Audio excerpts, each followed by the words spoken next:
it's time for some geography. You're going to need a pencil and your geography notebook or workbook. All right, first, let's take a look over here. So, which one of these are considered bodies of water? Have you figured it out? Well, let's read a book about bodies of water and then we'll come back to this. All right, come on in, let's read our book. Bodies of water.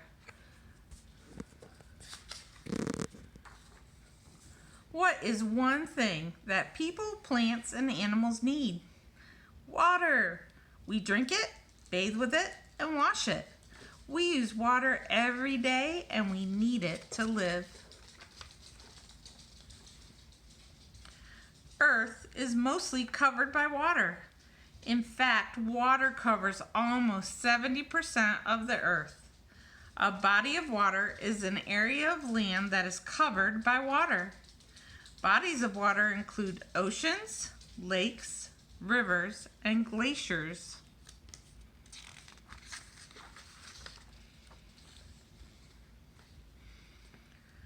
Oceans are Earth's largest bodies of water. They cover most of the earth.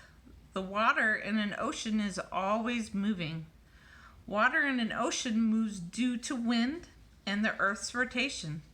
Oceans are home to millions of plants and animals, and even some that we haven't discovered yet. So, here in Virginia, do we live near a body of water? We do. We live near the oceans. And we also live near the James River. All right. Oceans are important for many reasons. Tiny plants in the ocean create most of the oxygen that we breathe. Oceans also provide us with food and a way for people to get from one place to another. Hundreds of years ago, the only way for people to travel from one continent to another was by sailing over an ocean. Many large cities have been built on the coast where land and oceans meet.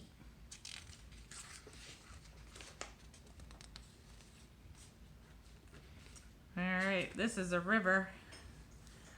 A river is a body of water that's always moving. A river is water that flows from a high place to a low place. Sometimes a river may join up with another river and become more powerful and fast moving. Most rivers end up when they meet a large body of water like a lake or an ocean. A smaller river can be called a stream, a creek, or a brook.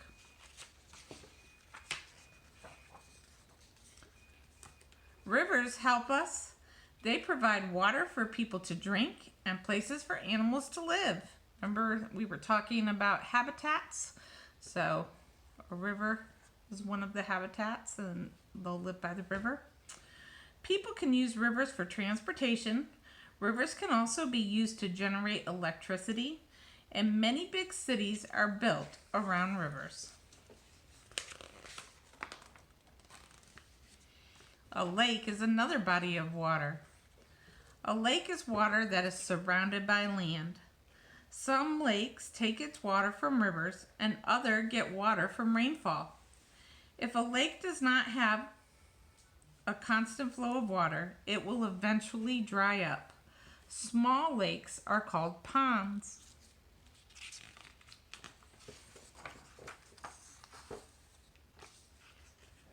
Lakes help us. They supply fresh water to people to use for drinking and cooking. They provide a home to many plants and animals, and they provide a passage for ships to transport goods from one place to another place. Many large cities have been built around lakes. I see a theme. Do you see a theme? Cities are built by oceans, cities are built by rivers, and cities are built by lakes, right? It's a way to get goods to us. All right. Oh, look at this body of water. A glacier is a frozen body of water that is slow moving. Glaciers are made of ice that forms from snow. The weight of the snow, gravity, and melting causes glaciers to move very slowly. It takes hundreds or thousands of years for a glacier to form, and can take many years for it to move a great distance. Glaciers can range in size.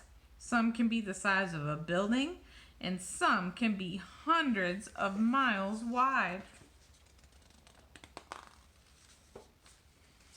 Most glaciers are found near the North and South Poles. During warm periods of ice within a glacier can melt and deposit more water into the oceans.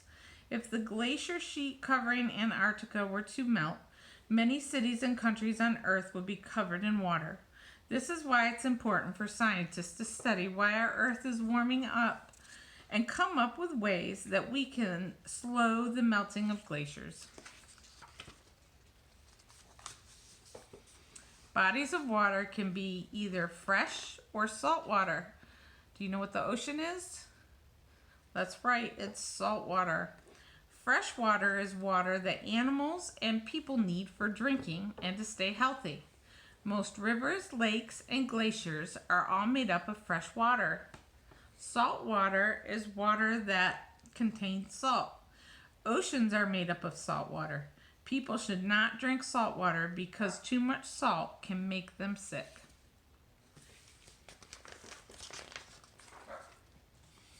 Oceans, rivers, lakes, and glaciers are all bodies of water.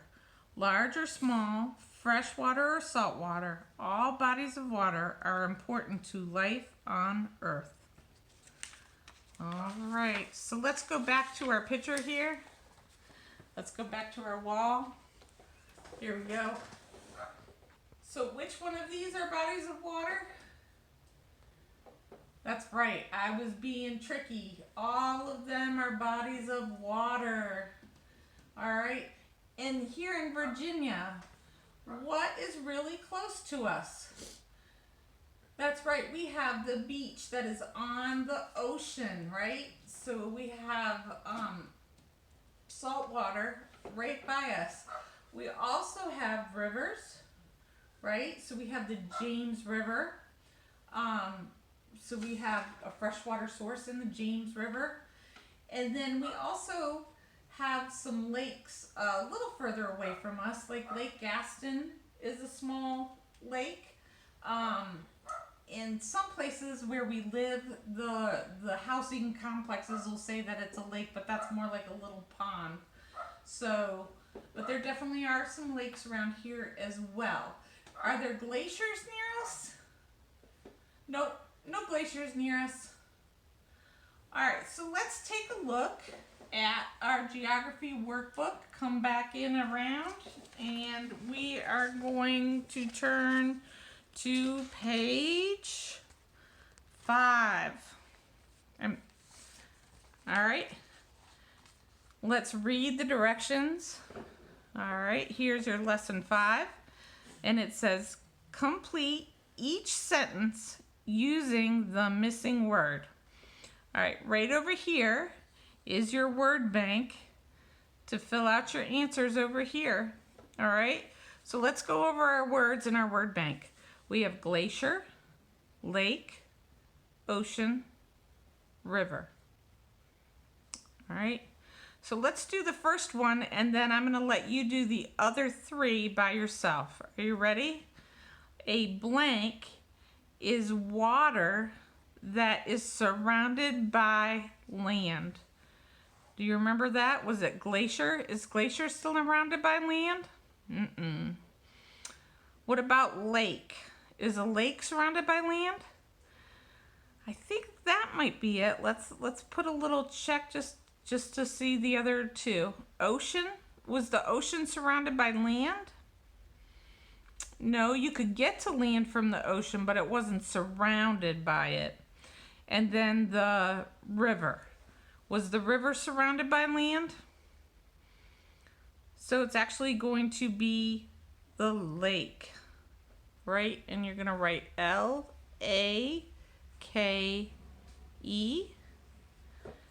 Okay, and you can check your spelling. Right there's your spelling, so you're going to be able to spell it correctly. And remember, when you have these word banks, once you use it, give it a little cross out. Now don't scribble on it, because if you scribble on it and you had guessed wrong, or you had used one that might be the wrong answer, it might go better somewhere else, then you can't read it anymore. So just put one line through it like so. All right, my friends, I would like for you to finish this, and this is a sheet that you can turn in for Friday. You're also going to do your quick check at the bottom, your true and false. All right, that's social studies. I'll see you all tomorrow. Bye.